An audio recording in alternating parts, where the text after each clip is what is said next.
My name is Sonia Shiri. I'm assistant professor at the University of Arizona, and I'm here today to talk about a paper that I wrote for the Foreign Language Annals. The title of the paper is Learners' Attitudes Towards Regional Dialects and Destination Preferences in Study Abroad. The study was designed to explore the effect of short-term study abroad on language learners of Arabic in the United States. Today I would like to start with a quick summary of what the article is about, and then I will go on and talk a little bit about the background of the study and the description of the study design itself, and then finish off with a discussion and some recommendations for the field. The study was intended to shed light on students' reactions to study abroad environments, especially their attitudes to the regional dialects that they are encountering while studying in different Arab countries. So the first thing that the study focused on is the different destinations that students go to when studying abroad and their attitudes towards those destinations. The second thing it investigated is the students' reactions to the different regional dialects that they encountered while abroad. And the last thing it investigated is what influenced the students' attitudes towards those destinations and those dialects. We administered a survey at the end of the program, and 371 students participated in that survey. The results indicated a favorable change on behalf of the students towards those destinations and towards the regional dialects spoken in those different countries. The survey results also indicated that there was a measurable gain in students' sociolinguistic awareness. Based on these findings, I would like to make some recommendations for the field in terms of teaching language, specifically Arabic language, stateside and in study abroad situations. As you know, more and more students of language are studying abroad these days. Short-term study is very popular, and we have seen a huge growth in students heading abroad from Arabic. About 400% growth took place between 2004 and 2010. Despite this growth in numbers, the literature shows us that one of the things that impedes student learning while in study abroad situations is the mismatch that takes place between the language that we teach them in home institutions and the type of language that they encounter while studying abroad. Typically, this comes in the form of a mismatch between the standard language that we teach them at home and the dialect or the dialects that they encounter while abroad. The debate about the place of non-standard varieties in the language curriculum is long-standing and widely debated in all languages. But in Arabic, it's even more pronounced. And the reason for this is that in Arabic, we have what is called diglossia. And the diglossic nature of Arabic means that there are two types of language that coexist with each other that are used by the speakers of Arabic in different contexts. A mixture of the two forms of the language is also used by native speakers who are educated, and typically only students who are really advanced in the language are able to master that code switching between the two. The sociolinguistic complexity of Arabic poses a challenge for teaching Arabic as a foreign language, and naturally for the curricular choices educators have to make regarding what to teach of these two different varieties that exist out there. It is also worth noting that the varieties that exist out there that are considered dialects can be mutually incomprehensible in certain situations. Historically, this dilemma was tackled by focusing on teaching standard Arabic and ignoring or barely referring to or barely addressing the varieties that are spoken.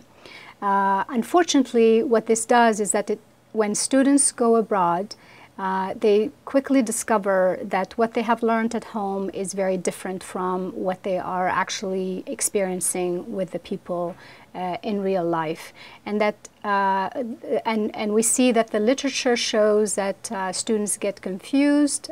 They sometimes get embarrassed about their lack of proficiency. Sometimes they feel cheated even, that they have learned the wrong language all this time and that they have not been prepared for communicating with the people abroad. The second approach, which we see now gaining traction, integrates modern standard Arabic instruction with dialect instruction. This approach tries to teach the standard language alongside the dialect. However, it's still riddled with the question of which dialect to teach, and in what order, and in what combination. And a common reason cited against this approach is that students will get confused between the two different varieties that they are learning, that this will in fact impede their ability to gain proficiency in either. So historically, this dilemma was addressed by teaching the standard language stateside and expecting students to pick up the language while they're studying abroad. With this pedagogical debate in the background, as I mentioned earlier, students are choosing to go to study abroad destinations in order to pursue Arabic learning.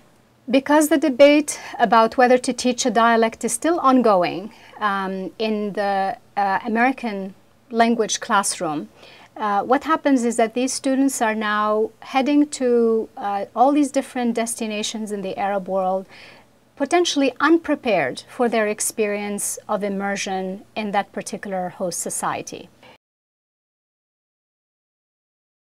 Data were collected over 3 summers in a row from 2010 to 2012, and it consisted of a survey that was administered to 371 students, and the students participated in institutes in 5 different countries, and the countries are Morocco, Tunisia, Egypt, Jordan, and Oman.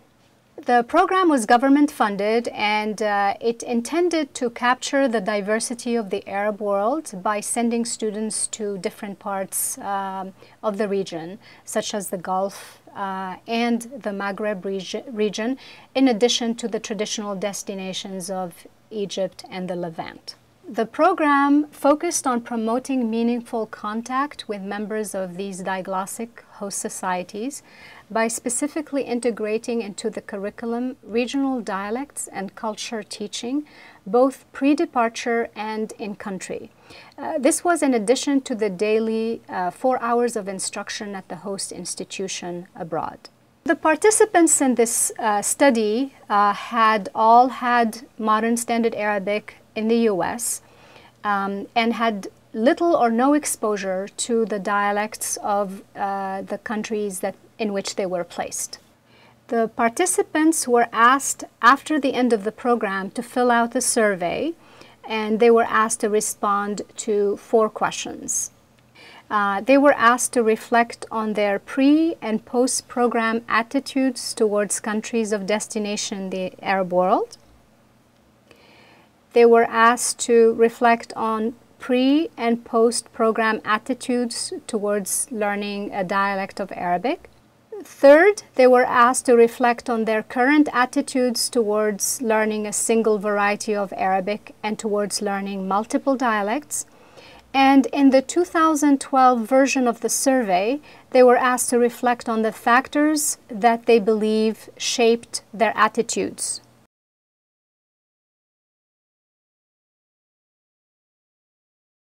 The participants became even more acutely aware of the importance of learning a dialect as a result of being abroad, that is in addition to learning modern standard Arabic. So in terms of desirability of country of destination, we see that 51% of the students reported being very interested in their country of destination before the program. After the program, 69% reported being very interested in their country of destination. Another interesting finding is that students overwhelmingly rejected exclusively focusing on modern standard Arabic. For example, we see here that students who thought it was extremely important to learn a dialect before participating in the program numbered 59%. After the program, 86% students thought it was extremely important to learn a dialect. As a student from the Jordan program remarked, "Before the program, I was stupid. I thought I could walk around the Arab world speaking MSA, or Modern Standard Arabic, and be just fine. And maybe that's technically true. But the quality of your interaction increases so much once you have a foundation in Ammiya, or dialect. I laugh at my pre-program self." The results also showed that after even a short-term study abroad like this one, students are much more open to various different destinations in the Arab world, not just the traditional destinations that students used to go to in the past. Another significant previously not recorded finding was documented by these participants, and it showed willingness to learn multiple varieties of Arabic beyond Modern Standard Arabic, that is, learning multiple dialects as part of their overall Arabic language education. More importantly, the results indicated that students gained a sophisticated sociolinguistic awareness of the role dialect played in communication and in culture in the Arab world. Students in this sample rejected learning Modern Standard Arabic exclusively and believed that learning any dialect was valuable. Participants in this study also attributed their newly gained attitudes primarily to living in the region. We notice also that only 16% was attributed to friends and specifically Arab friends. So peers did not play a big role on influencing the attitudes of these students as we have seen in other studies. These findings are significant to the design and implementation of Arabic programs stateside and abroad because the student sample is quite large. We have 371 students in this program, and also because the students come from all over the United States. The findings stress the importance of study abroad, even short-term study abroad, in shaping language awareness and sociolinguistic awareness in Arabic learners. It is therefore important for programs to increase opportunities for study abroad for their students. This study should help put to rest the question of whether to teach an Arabic dialect and which Arabic dialect to teach.